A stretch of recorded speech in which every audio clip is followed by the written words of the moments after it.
आज ये अलग लेवल का पॉडकास्ट होगा। गांधी जी ने एक बात कही थी, यदि मेरा बस चले तो मैं शिक्षा प्रणाली को जड़ मूल से उखाड़ दूं और उसे समाज की आवश्यकताओं के साथ जोड़ दूं। ये बात उन्होंने 100 साल पहले ये बात बोली थी। तो कहीं ना कहीं शिक्षा प्रणाली तो शुरू से ही बिगड़ी हुई है अपनी। इस देश की सबसे बड़ी समस्या पता है, पेपर लीक से भी बड़ी ये है कि हर बात को ये कह के जस्टिफाई कर दिया जाता है कि ऐसा पहले भी होता, ऐसा होता था और ऐसा होने से हम इतने तंग आ गए थे कि हम यशस्वी मोदी जी को लेके आए।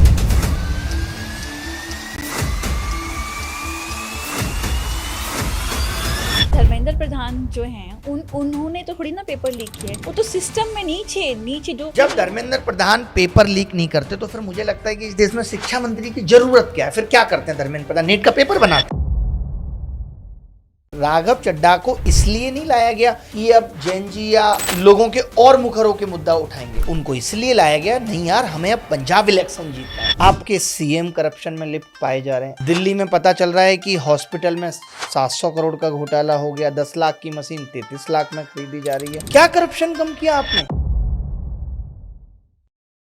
ये सीजेपी प्रोटेस्ट करने वाला लड़का के तार आम आदमी पार्टी से जुड़े हैं, कांग्रेस से जुड़े हैं। आप बताइए ना, आज की डेट में प्रोटेस्ट होगा तो उसके तार के बीजेपी से जुड़े थे। सिस्टम बदला नहीं, लोग घूस देके आज भी अपना काम करा रहे हैं। जनता तो यहाँ बेवकूफ बैठी है। ये आज तुम्हारे साथ अत्याचार कर रहे हैं, कल को तुम आके इनका हिसाब करोगे, उसमें अपनी एनर्जी लगाओगे। हम लोग यहाँ घास छीलने के लिए हैं। भारत डेमोक्रेटिक कंट्री है, यहाँ पे सबको फ्रीडम ऑफ स्पीच के नाम पे कोई कुछ भी बोले जा रहा है। एक ने सुना अरे कंटेंट में व्यूअरशिप इतनी आई, दूसरे ने वही पेल दिया।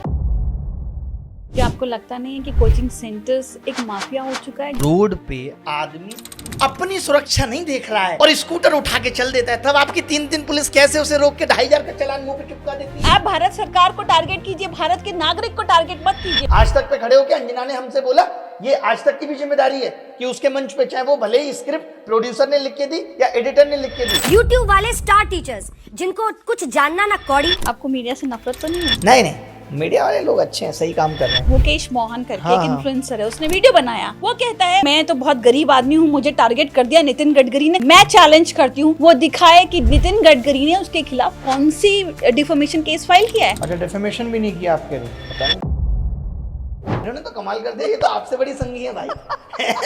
आप तो फिर भी बहुत नॉर्मल है।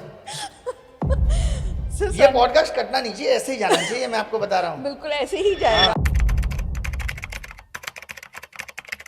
नमस्कार, आप देख रहे हैं पावरनामा विद गीता और आज मेरे साथ हैं जाने माने मैथ्स टीचर अपने अभिनय शर्मा जी, जो आजकल 2 कौड़ी से 2 करोड़ तक का मामला जो है इनके खिलाफ चल रहा है और पेपर लीक का मामला भी इन्होंने काफ़ी उछाला है।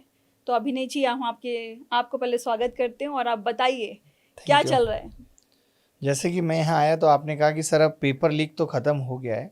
तो पेपर लीक हमेशा ऐसे ही ख़त्म होता रहा है कि पेपर लीक होते हैं, उसके बाद वो मुद्दा बनता है, चर्चा में आता है, हम जैसे लोग या तमाम मीडिया के लोग भी आवाज़ उठाते हैं और बस फिर दोबारा से री एग्ज़ाम हो जाता है और हम पेपर लीक भूल जाते हैं। ऐसा नहीं होगा।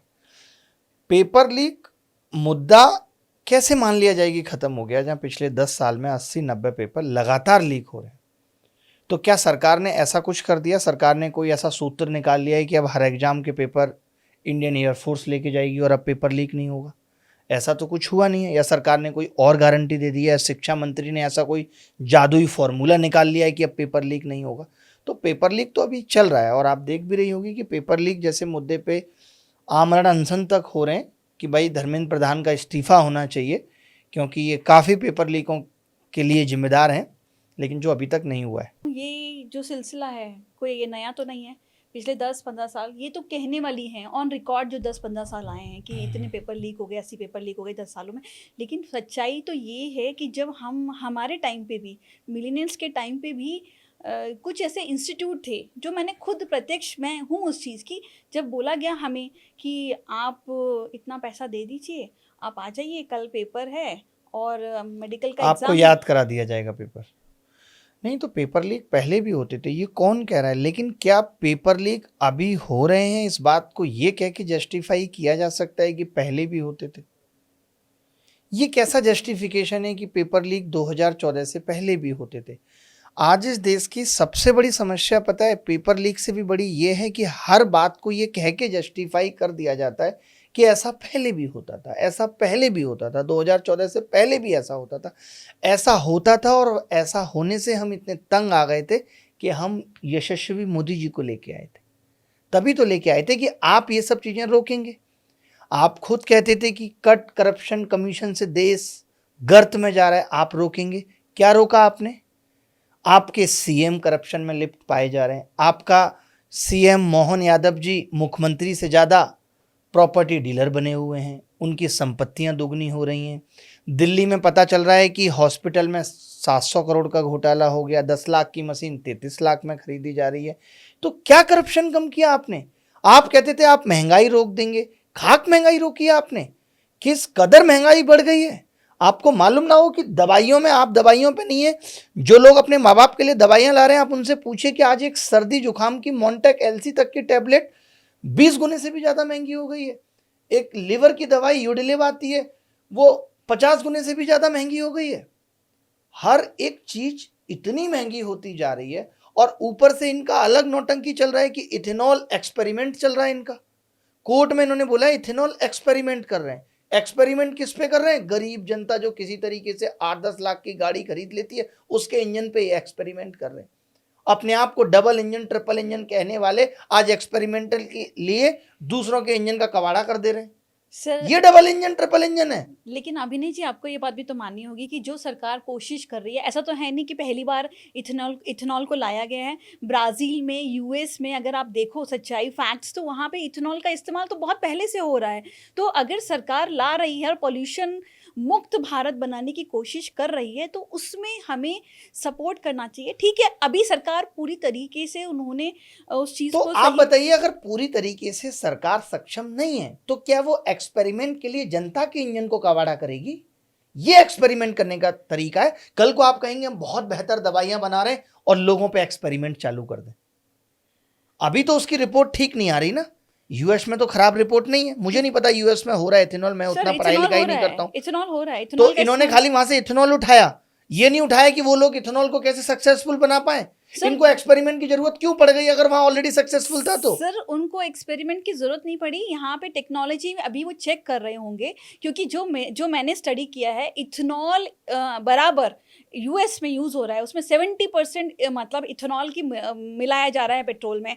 आप ब्राजील की बात पता करो, नहीं, फैक्ट वो चेक कर self लेते हैं एक बार फैक्ट चेक कर लेते हैं। फैक्ट चेक करना जरूरी है क्योंकि ये पॉडकास्ट बाहर जाएगा। इथेनॉल इन पेट्रोल, यहाँ पे इंटरनेट आ रहा है भाई? नहीं, आप वाईफाई दीजिए, ये जरूरी है, वाईफाई दीजिए आप। आज ये अलग लेवल का पॉडकास्ट होएगा। आपने ये कहा कि इथेनॉल इन पेट्रोल, हाँ हाँ, यूएस में और कहाँ कहाँ बताया आपने? ब्राजील सेल्फ सस्टेनेबल बनाने के लिए जब वॉर शुरू हुई थी, तो पहली बार ब्राजील में लाया गया था, प्रैक्टिस की गई थी कि आगे पेट्रोल की किल्लत ना आए, कोई वॉर अगर छिड़ती है, ब्राजील में इसको फुल फ्लेज तरीके से यूज किया जाता है। तो फिर भारत में ऐसा क्यों हो रहा है? मैं आपसे पूछना चाह रहा हूँ कि लोग ये दिखा रहे हैं कि उनके सर इंजन खराब हो रहे यही हैं। प्रॉब्लम है एक्चुअली। क्या है, इथेनॉल पे जो बात उठ रही है लोगों की, लोग क्या है ना कि सोशल मीडिया वो एक ऐसा प्लेटफॉर्म है जहाँ पे एक ने बोलना शुरू किया, नेगेटिव बोलना शुरू किया, दूसरा सोचता है ये कंटेंट मिल गया मेरे को सरकार के। मैं सरकार का फेवर नहीं कर रही, मैं देश में आने वाली पीढ़ी के बारे में बात कर रही हूँ। आज जो पराली जल रही थी अब तक, हम लोगों के फेफड़े, आपको पता है कि अक्टूबर से जनवरी फरवरी तक का महीना होता है जब सीजन होता है, जब टूरिस्ट आते थे, क्योंकि ठंडा प्लेजेंट होता है, लोग आते थे। अब आना बंद हो गया। आपकी रिसर्च ऐसी है, ये कह रहा है कि ब्राजील और यूएसए दोनों पेट्रोल में इथेनॉल मिक्स करते हैं, लेकिन वहाँ टिपिकल ब्लेंडिंग 18% के आसपास है। 70% इथेनॉल इन पेट्रोल जैसा जो क्लेम इंडिया के कॉन्टेक्स्ट में वायरल हो रहा है, वो गलत है। व्हाट्सएप यूनिवर्सिटी का ज्ञान है। सर मैं ये कह रही हूँ कि ये क्या है, ये रिसर्च का मैटर है। क्या है ना, जो आजकल प्लेटफॉर्म पे बात होती है, एक ने उठाया, अरे कंटेंट बन गया कंटेंट, वो दूसरा उठाता है, एक के खिलाफ बोलना शुरू किया, बिल्कुल, दूसरे के खिलाफ। ऐसी बहुत ये सारी बातें, चीजें मैं हैं। आपकी एकदम एग्री कर रहा हूँ। ऐसी बहुत सारी बातें सोशल मीडिया पे गलत तरीके से बहाई जाती हैं। कल ही आप देखिए कि मैं एक अच्छे इन्फ्लुएंसर्स का पोस्ट देख रहा था। पता है पोस्ट में क्या था?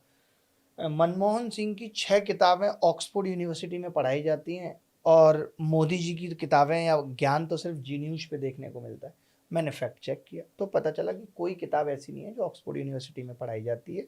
हाँ, ये है कि वो वहाँ पीएचडी करने गए थे तो उनकी 2 या 3 किताबें ऑक्सफोर्ड यूनिवर्सिटी का एक पब्लिकेशन है वहां से Correct. पब्लिश हुई, करेक्ट। तो दैट इज बिग डिफरेंस। तो वो तो मैं ये खुद भी मान रहा हूँ कि बहुत सारी ऐसी चीजें जो सोशल मीडिया पे बहती हैं, बट अभी आप बताइए ना कि सरकार ने खुद ही, सुप्रीम कोर्ट ने इथेनॉल वाली बात पे ये कहा है कि हम एक्सपेरिमेंट करें, करेक्ट। बट आप ये एक्सपेरिमेंट जनता के सर इंजन पे नहीं कर सकते। यही मैं आपको बताना चाह रही हूँ कि ये जो बोला गया है फ्लेक्स फ्यूल के बारे में बोला गया है, फ्लेक्स फ्यूल को लेके लोगों ने क्या किया, हल्ला काट लिया है। हाँ, वो बोल रहे हैं कि और आप देखिए ना यहाँ पे एक चीज पता है, आप ये भी समझिए, ये E85 आ गया, हाँ। ये लोगों ने, अरे वो आपको जबरदस्ती नहीं बोल रहे हैं कि आप डालिए, हाँ, वो हाँ। बोल रहे हैं कि ग्रेजुअली हम पेट्रोल से E85 तक जाएंगे। वो एक प्रोसेस है, धीरे धीरे जाएंगे। जाइए, लेकिन हाँ। यहाँ पे पता है जनता का एक गुस्सा इस बात को लेकर भी है कि इथेनॉल देश में कौन बना रहे, गडकरी के लड़के बना सर रहे ये हैं। गलत खबर है पूरी। अच्छा, ये गडकरी के लड़के नहीं बना रहे, सर और लोग वो- भी बना रहे हैं। सर आप अगर उठा के अगर आंकड़े देखेंगे, अपना रिसर्च निकालिए, वो हाँ। कांग्रेस, एनसीपी,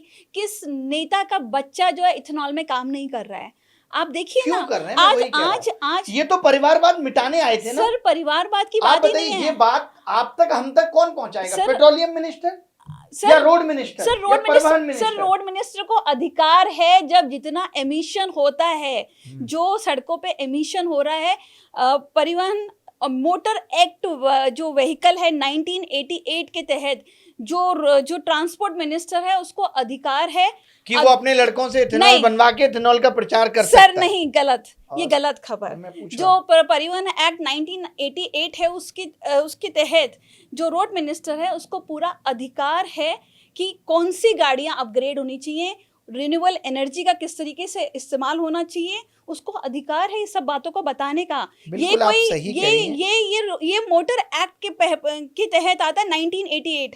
ये जो लोग बोलते हैं ना, जिनको शायद ज्ञान नहीं है, वो बोलते हैं पेट्रोलियम मिनिस्टर बोले। अरे जब दोनों मिनिस्टर साथ में बैठे हैं, साथ में समझना नहीं, होगा, हमने दोनों को तो बोलते हुए नहीं सुना, हमने एक को ही सुना। क्योंकि वो मोटर लेकिन एक्ट रोड मिनिस्टर की ये जिम्मेदारी नहीं है कि दिल्ली में रोड में इतने गड्ढे हैं कि वहां लोग गिर के मर जा रहे हैं। सर अगेन उस पे उनकी सर अगेन ये स्टेट का मामला है, ये सेंट्रल का काम नहीं है। यार, पीडब्ल्यूडी का केंद्र मामला में है। इनकी सरकारें हैं, स्टेट में इनकी सरकार है, फिर डबल इंजन क्यों कहना है? फिर आप मत कहिए डबल इंजन, आप कहिए नहीं हम तो सिंगल इंजन पे चल रहे हैं। डबल इंजन से तो हम यही समझते हैं ना कि राज्य को केंद्र का भी सपोर्ट मिल रहा है, यही तो डबल इंजन है ना। सर आप जहां आप फंसते हैं वहां आप कह देंगे ये राज्य का मुद्दा है। ऐसे तमाम मुद्दे हैं जो राज्य का मुद्दा है। अगर मैं इस तरीके से ही मुद्दे बांट दूं तो प्रधानमंत्री के हिस्से में कोई मुद्दा नहीं आएगा। स्टेट का फंड अलग आता है, उसका स्टेट का फंड आप अच्छे पढ़े लिखे बिल्कुल बिल्कुल, मैं तो सब टीचर समझ रहा हैं, हूँ। आपने कॉम्पिटिटिव एग्जाम्स 5 बार अच्छे से पास किए हैं, बिल्कुल, बिल्कुल। आपने सरकारी नौकरी छोड़कर आए हैं, लेकिन कंटेंट के चक्कर में जो लोग बह रहे हैं ना कि अरे देखो गडकरी ने ये कर दिया, अरे पेट्रोल मिनिस्टर को रिजाइन कर देना तो चाहिए। फिर आप मुझे एक बात बताइए, अभी आपने एक वायरल वीडियो देखा होगा जिसमें एक पत्रकार इसी तरीके से सवाल करता है, अगर आप सच्चे हैं और आपके दिल में कोई दाग नहीं है तो आप जवाब दीजिए, आप इसे कॉन्फ्लिक्ट ऑफ इंटरेस्ट या बायसनेस क्यों नहीं मानेंगे कि जो रोड मिनिस्टर है उन्हीं का बेटा इथेनॉल में धंधा करके 15,000 करोड़ की कंपनी बना ले रहा है? सर- आप क्यों नहीं मानेंगे? सर, सच्चा- फिर तो आपके हिसाब से मोहन यादव भी गलत नहीं है कि अगर उनको मालूम था। सर अब एक बात बताइए, सर, इनको facts- पता है, ये मिनिस्टर है, इनको पता है कि आगे आने वाले वक्त में हम इथेनॉल पे देश को लेके जाएंगे और ये अपने बच्चे को पहले से ही इथेनॉल के धंधे में उतार लें। आपके हिसाब से ये गलत है या सही है? मैं पूछता हूँ। सर एक बात सुनिए, आप पहले फैक्ट चेक कीजिए, उनका योगदान तो देखिए कितना परसेंट है। आप आरटीआई लगाएंगे और आपको पता चलेगा कि उनका योगदान तो 0.2% है, उसमें भी कोई बहुत बड़ा योगदान नहीं है उनके घर का। तो आपको ये मालूम होना चाहिए जब हम बात करते हैं कंटेंट की कि कितना योगदान है। मैं नाम नहीं लेना चाहती उन कंपनीज का, क्योंकि मैं किसी को प्रमोट नहीं करना चाहती ऑन कैमरा, लेकिन उनसे बड़े बड़े प्लेयर्स बैठे हैं मार्केट में जिनका नाम आएगा तो अपने आप बातें पता चलेंगी, और वो विपक्ष में भी हैं, विपक्ष में भी, कांग्रेस में भी हैं। हम तो इस टॉपिक खुद पे कह बात रहे हैं कि विपक्ष है, तभी तो विपक्ष उतने मुखर तरीके से नहीं बोल पा रहा ना सरकार के खिलाफ। सब गलत है, लुट तो अपना देश रहा है ना। तो सर मैं भी एक विपक्ष के ही बड़े नेता हैं, उनका बयान पढ़ रहा था, वो कह रहे थे जब हमारी सरकार आएगी तो बीजेपी वाले भागते फिरेंगे, 10-15 साल का हिसाब करेंगे। यानी जनता तो यहाँ बेवकूफ बैठी है, ये आज तुम्हारे साथ अत्याचार कर रहे हैं, कल को तुम आके इनका हिसाब करोगे, उसमें अपनी एनर्जी लगाओगे।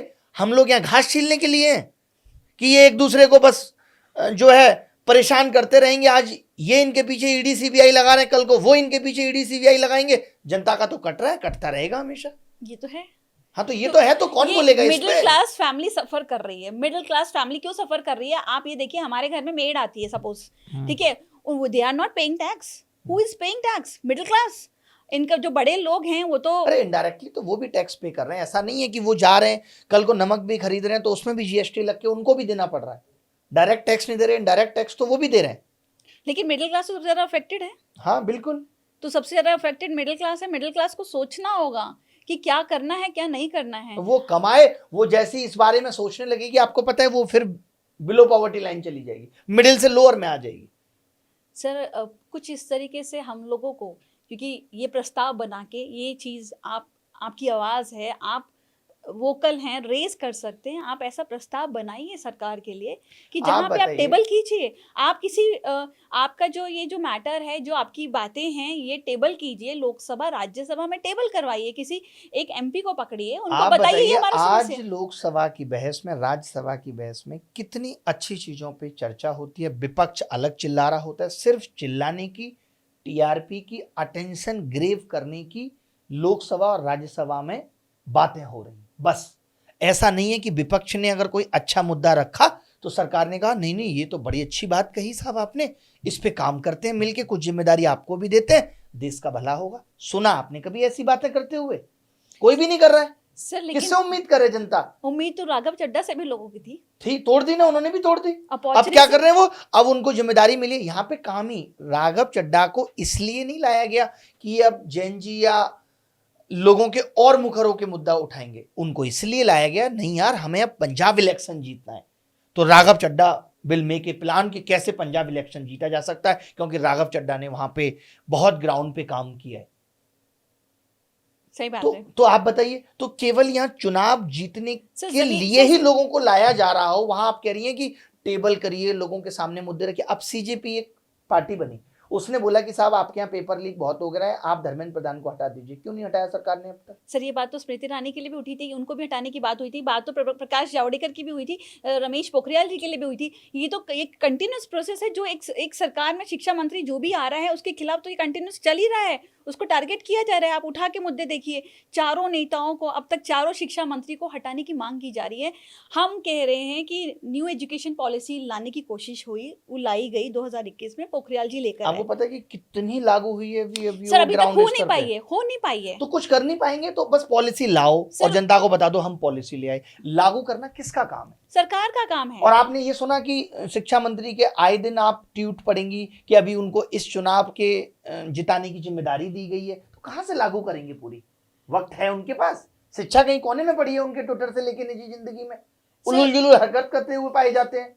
कभी वो डंडा लेकर के पैंट पहन के, अभी मैं देख रहा था एक रैली में चल रहे हैं, एक रोड शो में, और फिर मैं देख रहा हूँ वहां उज्जैन महाकाल के दर्शन करने के बाद कह रहे हैं कि टाइम को अब जो है महाकाल के हिसाब से जीएमटी चेंज कर दो। ये शिक्षा मंत्री से उम्मीदें हैं देश को? बताइए आप। नहीं, मतलब मैं इस विषय में कुछ बोलना नहीं चाहूंगी, लेकिन ये है कि डिमांड तो शुरू से होती आ रही है। पिछले 4, अगर शिक्षा मंत्री को उठा के बात की जाए, आप बताइए, तो चारों आंदोलन का मतलब क्या होता है? आंदोलन की एक मांग होती है, तो सरकार की जिम्मेदारी है लोकतंत्र में उस आवाज को सुनना।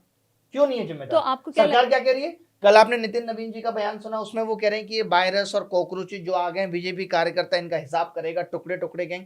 यानी ये लोग बेवकूफ हैं, ये लोग ऐसी बातें करते हैं कि देश के अंदर अभी आपको या मुझे कह दिया जाएगा ये टुकड़े टुकड़े गैंग की। तो क्या कर रही है आपकी एनआईए, क्या कर रही है आपकी सीबीआई और बाकी की एजेंसी? अगर टुकड़े टुकड़े गैंग के लोग बाहर घूम रहे हैं तो ये उलूल जुलूल बातें नहीं है, ये बेवकूफानापन नहीं है। फिर आप कहते हो कि देश को हम बहुत अच्छे से चला रहे हैं। आपके राज में बताइए टुकड़े टुकड़े गैंग घूम रही है खुलेआम और वो प्रोटेस्ट कर रही है। लेकिन प्रोटेस्ट करने जो पहुंचे, तो उसमें आप देखिए कि प्रोटेस्ट करने के लिए जो था वो सोशल मीडिया पे था। आप अगर कहां से शुरुआत होगी? सब कुछ तो सोशल मीडिया पे है। तो सब मोदी जी क्या कर रहे हैं? सारा कुछ तो उनकी भी इवेंट मैनेजमेंट ही चल रहा है, उनका भी सोशल मीडिया पे। आप बताइए और क्या हो रहा है? सर कहीं ना एक दूसरे से हैप्पी बर्थडे खेल दो, थैंक यू बोल दो, उसने कुछ काम किया नहीं किया उसको बधाइयां दे दो, उससे थैंक यू ले लो। ये लोग सोशल मीडिया क्या खराब चीज है? अगर कोई आवाज सोशल मीडिया पे भी उठी है, अगर कहीं 22 मिलियन लोग इकट्ठे हो गए और उसमें से 500 लोग, 1000 लोग जंतर मंतर पे आके कह रहे हैं, तो क्या इस आवाज को इसलिए दबा दो अच्छे सोशल मीडिया से उठी है? और कहां से उठेगी आवाज? आवाज कहीं से भी उठे ये मायने नहीं रखता। मायने ये रखता है कि भाई आवाज उठी है तो उसको सुना जाना चाहिए। सर क्या पता वो आवाज उठी है और अंदर जो है, जो पूरा एक एडमिनिस्ट्रेशन होता है, हाँ ब्यूरोक्रेसी होती है, क्या पता वहां पे ये सारी बातें जा चुकी हूँ, क्या पता उस पर कार्रवाई हो रही हो। हाँ, नहीं ये तो सुनने में ही आ रहा है कि है ना? लेकिन कितना अच्छा होता कि जो लोग वहां पे आमरण अनशन कह रहे हैं उनको एक मैसेज ये दे दिया जाता कि आपने जो बात कही है उस पर हम कार्रवाई कर रहे हैं और बहुत जल्दी निर्णय लेंगे, आप अपना आमरण अनशन तोड़ दीजिए।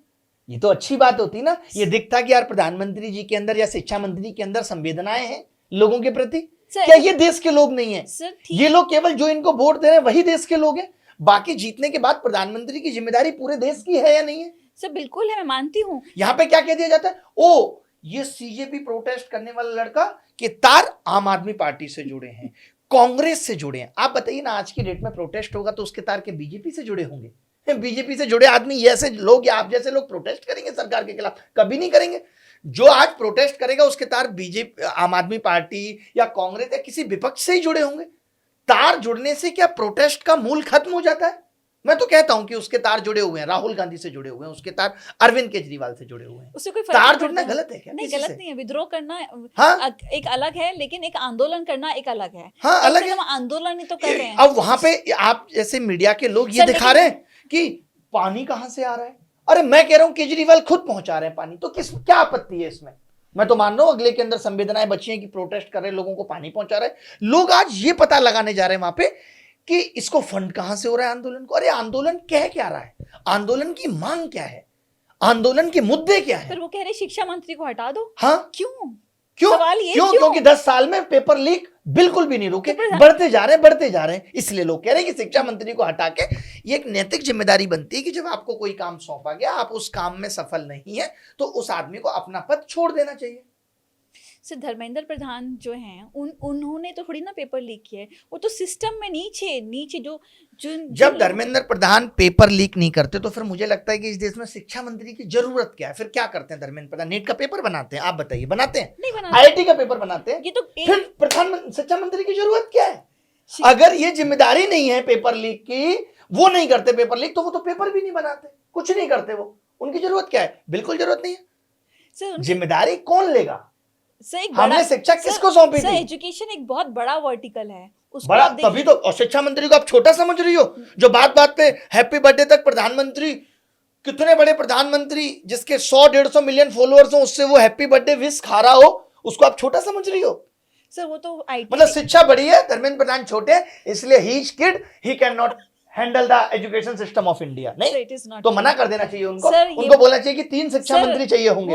भारत में तो कल्चर है मुख्यमंत्री, उप मुख्यमंत्री, तो बनाइए उप शिक्षा मंत्री और बनाइए 2-4 लोगों को। सर वो खुद तो अपना ट्विटर हैंडल नहीं कर रहे ना, वो तो क्यों नहीं कर रहे? ये बड़ा बेवकूफाना वाला बयान है कि धर्मेंद्र प्रधान के नाम पे कोई और ट्विटर हैंडल कर रहा है। क्यों भाई? तो उनके पास उतना टाइम थोड़ी ना। और क्या क्या करते हैं वो? फिर ट्विटर चलाएंगे नहीं? ये तो कल को वो कुछ और भी उलूल जुलूल लिख देंगे, कह देंगे मैं तो ट्विटर हैंडल ही नहीं करता। आपका ट्विटर है, आपकी जिम्मेदारी है, हैंडल करने से मतलब नहीं है। आज तक पे खड़े होकर अंजना ने हमसे बोला, ये आज तक की भी जिम्मेदारी है कि उसके मंच पे, चाहे वो भले ही स्क्रिप्ट प्रोड्यूसर ने लिख के दी या एडिटर ने लिख के दी। आज काला हिरन मूवी बन रही है, आप ये भी उसके डायरेक्टर के साथ पॉडकास्ट कर रही थी। धमकी किसको आ रही है? किसी एक्टर को तो नहीं आ रही इतनी, डायरेक्टर को ही आ रही है ना। डायरेक्टर तो मूवी में भी नहीं है, लेकिन डायरेक्टर बना रहा है उस चीज को, इसलिए डायरेक्टर की जिम्मेदारी है कि क्या सही बन रहा है, क्या गलत बन रहा है। ये होती है जिम्मेदारी। कमाल कर रही हैं आप, बताइए, आगे बोलिए। Let me take a breath. इन्होंने तो कमाल कर दिया, ये तो आपसे बड़ी संगी है भाई। आप तो फिर भी बहुत नॉर्मल है। ये पॉडकास्ट कटना नहीं चाहिए, ऐसे ही जाना चाहिए, मैं आपको बता रहा हूँ। बिल्कुल ऐसे ही जाएगा। हाँ, एकदम कुछ कटेगा नहीं। लेकिन हाँ बिल्कुल नहीं कटेगा, और वो भी जाएगा जो मैंने अपनी रिसर्च बताई थी। हाँ बिल्कुल, मैं तो मना नहीं कर रहा हूँ आपकी एकदम रिसर्च। देखिए मैं बहुत रिसर्च नहीं करता, मैं इतना समझ रहा हूँ कि देश सही दिशा में नहीं है। आप समझिए, नहीं मैं मोटी मोटी रिसर्च करता हूँ, गणित आती है मुझे, और गणित is the language to decode the world. ठीक है, तो अब बात इतनी सी है कि अगर भारत का गुड्स डेफिसिट लगातार 2021 के बाद बढ़ रहा है, $33 बिलियन से 100 और वो $333 बिलियन तक पहुंच गया, इसका मतलब है मेरा भारत बाहर से चीजें खरीद ज्यादा रहा है, बाहर वालों को बेच कम पा रहा है। तो कैसा आत्मनिर्भर भारत?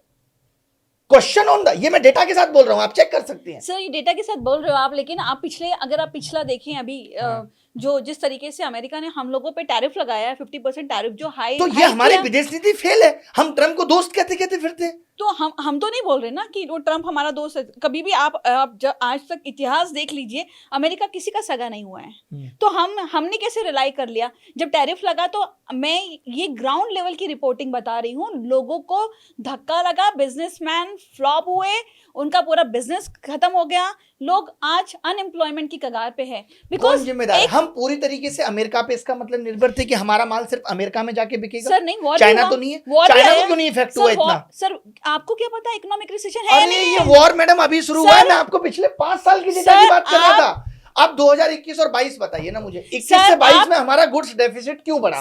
22 से 23 में क्यों बढ़ा? 23 से 24 में क्यों बढ़ा? 24 से 25 में क्यों बढ़ा? वार तो अभी आई। सर आप चाइना की अगर रिसर्च देखें, क्योंकि चाइना में सेंसरशिप है, वो वहां पे मीडिया नहीं दिखा सकते। मेरे कुछ फ्रेंड्स वहां रहते हैं, अगर आप देखें वहां रियल एस्टेट गिर गया है, वहां पे अनएम्प्लॉयमेंट बढ़ गया है। ये बातें बाहर नहीं आएंगी क्योंकि वो चाइना है, सेंसरशिप है वहां पे। पिछले 5 महीने में, पिछले 6 महीने में, यहाँ तो हालत पिछले 10 साल में खराब है। भारत डेमोक्रेटिक कंट्री है, यहाँ पे सबको फ्रीडम ऑफ स्पीच के नाम पे कोई कुछ भी बोले जा रहा है। आप सोशल मीडिया पे देखिए, किसी के नाम पे कुछ झूठ फैला रहे हैं, वो चल रहा है। एक ने सुना, अरे कंटेंट में व्यूअरशिप इतनी आई, दूसरे ने वही पेल दिया, वही उठा के आगे बढ़ता जा रहा है। लेकिन सच्चाई रिसर्च किए बिना सच्चाई में समझ गया। आपके कहने का मतलब सच्चाई ये है कि भारत नहीं केवल और केवल डेमोक्रेटिक कंट्री है, लोग कुछ भी बोले जा रहे हैं इसीलिए पीछे। अदरवाइज भारत चाइना से भी बहुत आगे निकल गया है। भारत की इकोनॉमी यूएस के बराबर होने वाली है और शायद मोदी जी को भ्रम है कि हम 2047 में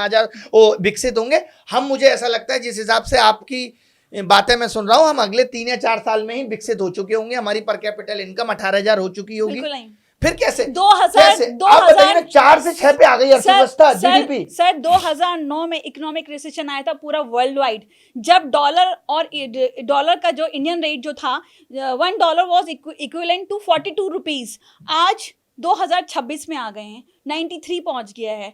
मैं किसी को ब्लेम नहीं कर रही हूँ, but they are external factors, internal factors too. They are lots many factors जिसपे मैं नहीं जाना चाहती डिटेल में।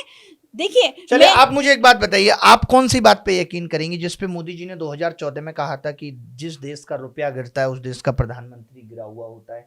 रुपया इतना नहीं गिर सकता। दोस्तों, मित्रों, शासन में बैठा हूं, मैं जानता हूं। इसका मतलब उस वक्त झूठ बोला था। आपसे पूछ रहा हूं मैं, अगर रुपया गिरना सही है, जस्टिफाई है, तो उस वक्त झूठ बोला सिर्फ चुनाव जीतने के लिए कि हम जीत जाएंगे, तो हम झूठ बोल देते हैं कि रुपया गलत तरीके से गिर रहा है। उस वक्त उन्होंने बोला कि विदेश में काला धन है, हम देश में काला धन लेके आएंगे, पेट्रोल बहुत सस्ता हो जाएगा। पेट्रोल बाकी आसपास के देशों में इतना सस्ता है तो यहां महंगा कैसे हो सकता है? क्या ये सब बातें मोदी जी ने झूठ बोली थी या उनको उस वक्त रिसर्च नहीं थी और वो भी व्हाट्सएप यूनिवर्सिटी पे डिपेंड थे?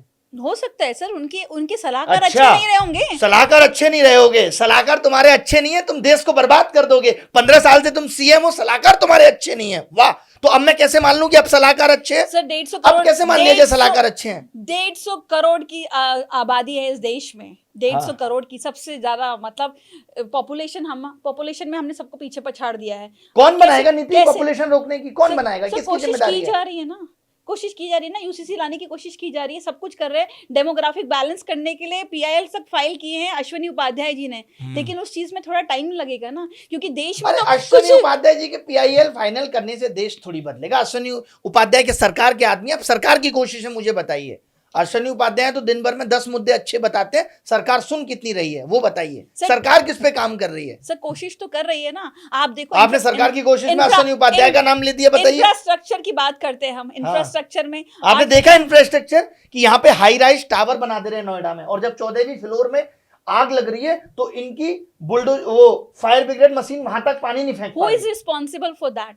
कौन? मैं किसने एनओसी दी थी बिल्डिंग बनने के लिए? सर कौन देता है? सर जीडीए ने दिया होगा ना यहाँ पे। हाँ, तो या तो डीडीए नोएडा अथॉरिटी ने दिया होगा। नोएडा अथॉरिटी, अच्छा नोएडा अथॉरिटी कुछ कर रही है इसके लिए। Modi is not responsible, Yogi ji is not responsible, कोई रेस्पॉन्सिबल नहीं है। नहीं, ये डीडीए की गलती है। वाह, तो फिर इन लोगों को बिठाया क्यों है सरकार ने? सर इनकी जरूरत है, सब कुछ डीडीए कर लेता है तो। सिस्टम बदला नहीं, लोग घूस दे के आज भी अपना काम करा रहे हैं। किसको बदलना था सिस्टम? क्यों? कौन बदलेगा? कोशिश तो की जा रही है ना। अरे नहीं, कौन सी कोशिश की जा रही है? आप देख पा रही हैं वो 1-2 कोशिश मुझे बताइए तो सही। मैंने तो बहुत यहाँ पे सीएम प्रॉपर्टी खरीद ले रहा है क्योंकि उसको पता है कि यहाँ से रोड निकलेगी, ये कोशिश की जा रही है। नहीं, दिल्ली में 10 लाख की मशीन 33 लाख में खरीदी जा रही है, ये कोशिश की जा रही है। और आपको बता देता हूं, अभी कुछ दिन पहले कुछ आईएएस ने 16 करोड़ की जमीन को 3200 करोड़ की बना दिया, ये कोशिश की जा रही है। एक भी बयान आप दिखा सकते हैं किसी बड़े नेता का, मंदिर में भगवान श्री राम के मंदिर का चढ़ावा में 200 करोड़ का घोटाला हो जा रहा है, ये कोशिश की जा सर रही है। इस बात पे तो मैं भी, इस बात से तो मुझे भी आहत पहुंची है। इतनी हाँ। बार तो गजनी और औरंगजेब ने नहीं लूटा जितनी बार एक बार हमें हमारे ही बताइए। लोगों ने लूट लिया। लूट लिया नहीं, लेकिन आपको इससे तकलीफ हुई, आपने कहा कोई बात नहीं, मेरा देश फिर भी बहुत आगे जा रहा है। सर आप हमने खुश तो हो गए। राम मंदिर पे तो हम स्टैंड ले चुके हैं कि राम मंदिर में जो हुआ वो गलत है। हाँ गलत है, देखिए गलत खाली कह वो देना, आस्था के लिए सबसे बड़ी चोट है। जितने लोगों ने खाली चढ़ावा राम चढ़ाया, मंदिर में हुआ वो गलत है। देश का तमाम लोग, स्लम एरिया में लोग जमीन पे सो रहे हैं, क्यों? क्योंकि देश में इतना करप्शन है कि उन लोगों तक लाभ नहीं पहुंच पा रहा, उसकी कोई चिंता नहीं है आपको। उन लोगों के प्रति आपकी कोई संवेदनाएं नहीं है कि दिल्ली जैसे शहर में आप भारत को विकसित करने की बात करते हैं और दिल्ली में स्लम एरियाज की क्या हालत है, आप उसको नहीं सुधार कर पा रहे। आज भी मुखर्जी नगर, गांधी विहार, नेहरू विहार चले जाइए, वहां तार के ऐसे ऐसे गुच्छे हैं कि आग लगे तो निकलना भारी हो जाए वहां से, और आप कह रहे हैं कि नहीं नहीं देश विकसित हो जाएगा 2047 सर जब रेखा गुप्ता इलीगल एरियाज को डिमोलिश करने के लिए पहल कर रही हैं, तो उसके लिए भी तो लोग प्रोटेस्ट कर रहे हैं ना। वो जाती हैं, कहती हैं ये इलीगल कॉलोनीज हैं, इनको हटाओ। तो फिर- भाई अब अगर लोग कब्जा करके बैठ गए हैं तो आपको कुछ तो करना पड़ेगा ना। अगर कोई इलीगल कॉलोनी है, लोगों ने अपना घर बना लिया, तो या तो अब आप तो उनको उनको कहीं मुआवजे और मिलते घर हैं, देंगे। मुझे लगता है उनको मुआवजे मिलते हैं। हाँ, या तो आप उनको कुछ घर देंगे या कुछ और करेंगे। आप ऐसा नहीं कर सकते कि आपने किसी को घर से निकाल के 2 लाख रुपए पकड़ा दिए मुआवजे के नाम पे और अब जाके अपनी जिंदगी जी लो, ऐसा नहीं होगा। हमारा देश में इतनी तो लोगों के अंदर भावनाएं बची हैं, ऐसा तो नहीं कर सकते। अगर उनको सही सॉल्यूशन दिया जाएगा तो क्यों नहीं मानेंगे? यानी इसका मतलब सही सॉल्यूशन दिया नहीं जा रहा है। Correct. आप बताइए, अभी थोड़े दिन पहले एक इंजीनियर लड़का कार से नीचे गिर जाता है, उसको निकाल नहीं पाते और वो पापा पापा कहते हुए जान गंवा देता है। अभी आपने साकेत में देखा किस तरीके से होटल में आग लगी, फिर आपने लखनऊ में देखा 14-14 साल के बच्चे जल गए। नीट के एग्जाम में 20-20 साल के बच्चों ने सुसाइड कर लिया, आत्महत्याएं कर ली। इसमें मैं आपसे इस चीज हाँ। पे मैं एक बात बोलना चाहूंगी। जब आप बोल रहे हैं कि कोचिंग सेंटर्स में आग लग गई, क्या आपको लगता नहीं है कि कोचिंग सेंटर्स एक माफिया हो चुका है जो बच्चों की सुरक्षा नहीं देखता? उनका फर्ज नहीं बनता फायर नॉर्म्स अपनाने के लिए? एक बात बताइए, अगर रोड पे आदमी अपनी सुरक्षा नहीं देख रहा है और स्कूटर उठा के चल देता है, तब आपकी 3 पुलिस कैसे उसे रोक के 2,500 का चालान मुंह पे चिपका देती है? अपनी सुरक्षा नहीं देख रहा। और यहाँ कोचिंग ने 150 बच्चों या 1000 बच्चों की सुरक्षा नहीं देखी, तब आपके लोग कहाँ थे ये देखने के लिए? ये सरकार की जिम्मेदारी है ना। अपनी सुरक्षा के लिए आप इतना जो है अड़े हुए हैं कि नहीं नहीं नहीं यार, आप बिना हेलमेट के कैसे जा सकते हो, हमें आपकी जान की चिंता है। इसका मतलब आपको सिर्फ पैसे की चिंता है। आप भी वही माफिया की कैटेगरी में आते हैं कि आपको पैसा बनाना है, आपको मतलब नहीं है लोगों के मरने से। तभी तो सर आपको पता नहीं है, मैंने खुद बहुत सारे एसडीएम्स के साथ काम किया है। मैं जब उनको काम करते हुए देखा है कि वो नोटिस लगा के आते हैं, उसके बाद वो बोलते हैं 4 दिन के लिए वो सारे केबल सब हटा देते हैं। जिस बिल्डिंग में फायर नॉर्म्स की बात होती है, दोबारा आप गए, उन्होंने फिर लगा लिया। आपने सील क्यों नहीं की? आपने क्यों उसको जेल में नहीं डाला? सर ये सिस्टम के लिए अभी तक कानून में संशोधन नहीं हुआ है। कानून बनाना बहुत जरूरी है इस चीज के लिए। कानून में कहीं ना कहीं फ्लॉज हैं जिसके लिए आज हम कौन बनाएगा कानून? जब आपको जरूरत पड़ती है जिस कानून बनाने की, वो आप बना लेते हो। जहां आपको लगता है 2/3 नहीं हो रहे तो आप खरीद भी लाते हो एमपी एमएलए। जहां आपको, आप सरकार बना लेते हो। 21 राज्यों में आपने सरकार बना ली, अब कानून नहीं बना पा रहे हो। और मैं ये कह के आपको कह दूंगा वाह वाह यार, कोई गलती नहीं है तुम्हारी, क्योंकि तुम तो कानून नहीं बना पाए। नवाज शरीफ बनाएगा यहाँ के कानून? कौन बनाएगा कानून? आप बताइए मुझे। कमाल कर रही है। कुल मिला के ये है कि देश तब तक नहीं बदलेगा जब तक आपके हमारे जैसे पड़े हुए लोग भी बार बार सरकार के झूठे वादों पे चोट नहीं करेंगे। सर उसका भी एक तरीका है, हाँ। सलीका है, उसको किस तरीके से करना है, अपनी बात को कहने का एक तरीका होना चाहिए। मैं फिर एक बात कर रही हूँ कि पढ़े लिखे लोगों की बहुत जरूरत है। मैं आपको बताता हूँ, हम सुनिए। गए डीओपीटी के बाहर, हमने आंदोलन किया, आज से 8 महीने पहले की बात है, और हमने बड़े सलीके से रिक्वेस्ट की कि साहब हमें डीओपीटी मिनिस्टर साहब से मिलना है, और 4 दिन बाद हमें मिलने का सौभाग्य भी प्राप्त हुआ। हाँ। उन्होंने बुलाया एसएससी के चेयरमैन को, 8 बातों पे चर्चा हुई, ये काम हो जाने चाहिए, ऐसा होना चाहिए। हमने कहा साहब ये गलत सवाल पूछ के बच्चों से 100-100 रुपए वसूलते हैं, पूरी माफियागिरी पे उतर आए हैं। उन्होंने कहा अच्छा गलत सवाल पूछ के पैसे वसूलते हो, ये तो गलत है। चेयरमैन साहब ने लड़खड़ाती हुई जीप से कहा नहीं नहीं नहीं, अब आगे से नहीं वसूलेंगे, इसको नॉन रिफंडेबल बना देंगे, ऐसा कर देंगे, रिफंडेबल बना देंगे, रिफंड कर देंगे। 4-5 बातें कहीं, उसके बाद अगला नोटिस आया तो बोला अब 100 रुपए नहीं लिए जाएंगे, 50 लिए जाएंगे। हमें लगा अभी शायद इनकी मजबूरियां हैं, कुछ वादे कर रखे होंगे, 50 ले रहे हैं, आगे माफ कर देंगे। फिर वापस 100 पे आ गए। क्या करे आदमी? ये जो लोग आज शिक्षा मंत्री का इस्तीफा मांग रहे हैं, ये 8-9 साल से ऐसे ही माफ करते हुए बैठे हैं। अगर हम लोग इन लोगों को इसी तरीके से माफ करते रहे तो ये दिन दूर नहीं है जब हो सकता है कि छोटे छोटे देशों की इकोनॉमी भी हमसे ऊपर निकल जाए, उनका लिविंग स्टैंडर्ड भी हमसे ऊपर निकल जाए। हम बहुत चीजों में पीछे जा रहे हैं। आप नहीं समझेंगे जो मैंने आपको कहा, वार वाली बात कह रही थी, मैंने तब नहीं काटा। अब दोबारा आपको बता दूं कि पिछले 5 साल में हमारा गुड्स डेफिसिट लगातार गिर रहा है। हम जितनी चीजें नहीं बेच पा रहे, क्या हम सारी चीजें यूएस को नहीं बेचते? मैं पिछले 5 साल की बात कर रहा सर हूँ। कॉम्पिटिटिव मार्केट है बाहर, इंटरनेशनल कॉम्पिटिटिव तो मार्केट हमें है। चाइना से हमारा- खरीदना इतना पड़ रहा है। सर हम चाइना से कहाँ ज्यादा खरीद रहे हैं अब? कहां ज्यादा खरीद रहे हैं? $136 बिलियन खरीदा हमने 2025 में, और चाइना को बेचा है $19 बिलियन। आप पढ़िए, डेटा निकाल के देखिए। हम केवल मेड इन इंडिया के नाम पे जस्ट असेंबल कर रहे हैं। हमारी स्क्रीन तक चाइना से आ रही है, हम सिर्फ असेंबल कर रहे हैं। भारत कहने के लिए मोबाइल मैन्युफैक्चरिंग हब है, लेकिन यहां कुछ भी नहीं बन रहा, सिर्फ असेंबलिंग हो रही है। क्योंकि सस्ती जमीन है, लोगों के पास काम नहीं है करने को, तो सस्ता लेबर कॉस्ट पे काम हो जा रहा है। मैं मानती हूँ इस चीज़ को मैं बिल्कुल नहीं झुठला रही। मैं ये भी बोलती हूँ कि जो हमारे गुड्स हैं, जो हमारे स्पाइसेस की भी बात करें, अगर हम मार्केट देखें, इंटरनेशनल मार्केट देखें, तो हम कॉम्पिटिटिव मार्केट नहीं दे पा, हम उस टारगेट प्राइस को नहीं मैच कर पा रहे हैं। उसके पीछे रीज़न है कि लोगों ने क्या किया है, चाहे वो दुबई हो, चाइना हो, यूएई, सब जगह लोगों ने क्या किया है, इंडियंस नहीं अपनी फैक्ट्री लगा ली है उधर। अब वहां पे जब उनकी फैक्ट्री लग गई तो वो फ्रेट चार्जेस वगैरह सब बच गए, उनका बच गया। तो वही जो हम जो अब बड़ी अच्छी बात कही आपने। क्यों लगाई लोगों ने वहां? क्योंकि यहां बिजनेस करना मुश्किल हो रहा था, इसीलिए लगाई। आपको पता है ट्रेडिंग में सरकार ने क्या करा कि जो बाहर से लोग इन्वेस्ट करेंगे उस पर एक शायद 12.5% या 8% करके टैक्स लेंगे, जो भी लॉन्ग टर्म इन्वेस्टमेंट होगी। बाहर के लोगों ने इन्वेस्ट करना छोड़ दिया। सरकार को समझ में आई ये बात 1.5 साल 2 साल बाद, तो उन्होंने बाहर के लोगों के लिए टैक्स माफ कर दिया। तो आप इसमें किसको जिम्मेदार मानते हैं? सरकार को। सरकार की पॉलिसी, सरकार आंख बंद करके पॉलिसी बना रही है क्या? लोग यहां से बाहर जाकर के लोग देश छोड़ रहे हैं, कौन जिम्मेदार है? लोग जिम्मेदार है। लोग बाहर जाके फैक्ट्रियां लगा रहे हैं, देश में धंधा नहीं करने जा रहे, कौन जिम्मेदार है? हम लोगों को वो कंपनियां चलाने के लिए, वो मार्केट बनाने के लिए, या वो फैक्ट्री लगाने से लेकर सारे प्रोसेस पे वो स्मूथनेस नहीं दे पा रहे। चाहे वो टैक्स की बात हो, ये सरकार की जिम्मेदारी थी ना। अभी भी इन्होंने क्या किया, देश में जो लोग इन्वेस्ट कर रहे थे उन पे अभी भी लॉन्ग टर्म इन्वेस्टमेंट में बोल दिया कि नहीं भाई, लॉन्ग टर्म इन्वेस्टमेंट में अभी भी आपको टैक्स देना होगा। ये कौन सी बात है? हर आदमी अपनी बेटी के लिए, उसकी शादी के लिए, लोगों के एजुकेशन के लिए पैसा जमा करता है लॉन्ग टर्म के लिए। आपने उस पर टैक्स लगा दिया, वो भी उलूल जुलूल। अभी आपने बाहर के लोगों के लिए क्यों कम कर दिया वो टैक्स? आप देख लेना, ये सारा फैक्ट मैं चेक करके आया हूं, आपको मालूम ही होगा। सेबी में 15,000 करोड़ का, आपने देखा होगा, राजेश एक्सपोर्ट घोटाला हो गया। 7 महीने पहले शिकायत हुई, सेबी सो रही थी कि सेबी को जगने में 6 महीने लगेंगे, कुंभकर्ण है सेबी, और उसमें एलआईसी का भी हिस्सेदारी थी। यानी आज आपको मैं बता दूं, आपके यहाँ पे कह के जा रहा हूं, एलआईसी का भविष्य खतरे में। मैं आपको बता दूं, नजर आ रहा है मुझे। बताओ आप, तो कौन जिम्मेदार है? सरकार का ध्यान किसी तरफ नहीं है। सरकार सिर्फ ऐश करने के लिए बनी है, मजे करने के लिए बनी है सरकार, लोगों के लिए बनी थी ना सरकार। ये तो श्री राम का नारा दे के आए थे, हमें लगा था इनके अंदर श्री राम के चरित्र से भी बहुत कुछ होगा जो इन्होंने सीखा होगा।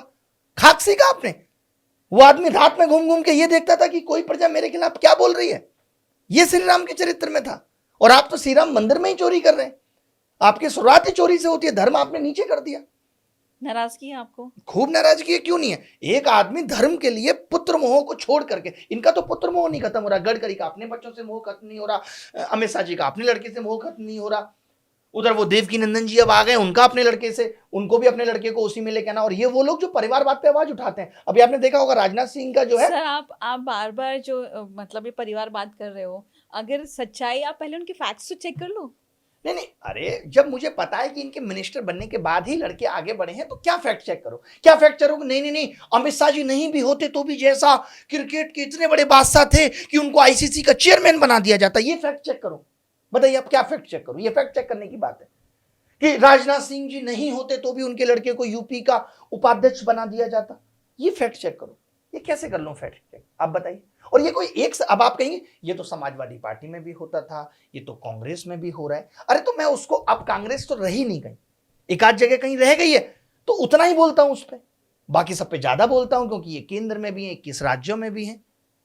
और फिर आप बात करते हैं नहीं नहीं नहीं हम तो सब अच्छा कर रहे हैं। अरे जब आप अभी तक खुद पुत्र मोह से नहीं निकले, देख लीजिए दशरथ जी को पुत्र मोह में जान दे दी थी उन्होंने। श्री राम ने कह दिया था कि पिताजी ऐसे मत रोइए, धर्म बहुत बड़ा है और मैं धर्म की खातिर बन जाऊंगा 14 साल के लिए।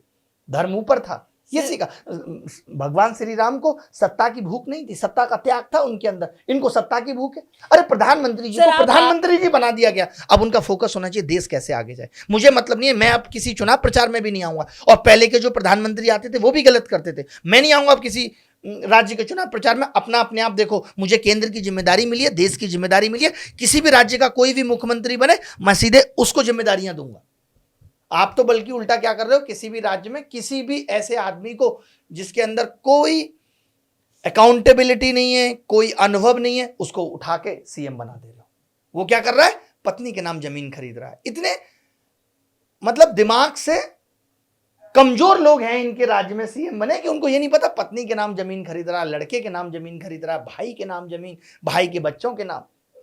थोड़े अनुभवी होते तो ऐसा तो नहीं करते। सोचिए कितना कम अनुभव है कि इनको यही नहीं पता कि पकड़े जाएंगे और लोग पकड़ के। ये मेरी रिपोर्ट नहीं, इंडियन एक्सप्रेस की रिपोर्ट है जिसमें ये कहा गया है कि इनकी संपत्तियां दुगनी हो गई। सर यूं तो व्यापम भी एक पूरा घोटाला था।